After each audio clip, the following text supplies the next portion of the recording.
Sans lien direct avec ce reportage, depuis plusieurs mois, vous le savez, les policiers protestent contre le manque de moyens. Une nouvelle manifestation nationale qui déborde largement le cadre des syndicats est prévue demain.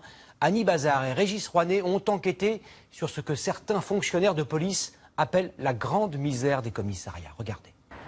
C'est une façade familière, celle d'un des nombreux commissariats de France. Mais derrière certaines d'entre elles, l'envers du décor peut être choquant. Ces photos que des policiers nous ont fait parvenir en attestent. Des locaux vétustes, des conditions d'hygiène indignes. Sur ce cliché, voici la porte d'un commissariat à peine sécurisé. Ou encore, des gilets pare-balles hors d'usage, toujours utilisés. Malgré son devoir de réserve, Marie, fonctionnaire de police depuis une vingtaine d'années, dénonce ces conditions. Elle a le sentiment de ne plus pouvoir exercer son métier. On n'a pas les moyens d'assurer notre sécurité et encore moins d'assurer la sécurité des citoyens.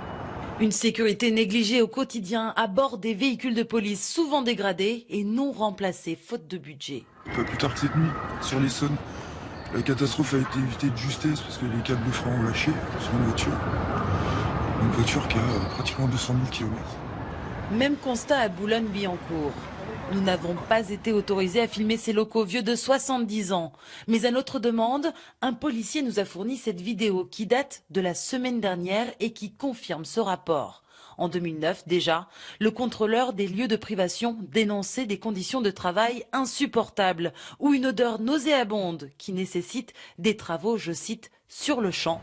Pourtant, 7 ans plus tard, rien ou presque n'a été fait selon des policiers. Ça fait des années qu'on nous promet des choses, droite-gauche d'ailleurs, et rien n'avance, rien n'est mis sur la table concrètement. On est vraiment dans une crise de la profession, et tant que nos gouvernements n'ont pas compris ça, ça ne changera pas. Aujourd'hui, des milliers de fonctionnaires de police lancent un appel au nouveau ministre de l'Intérieur.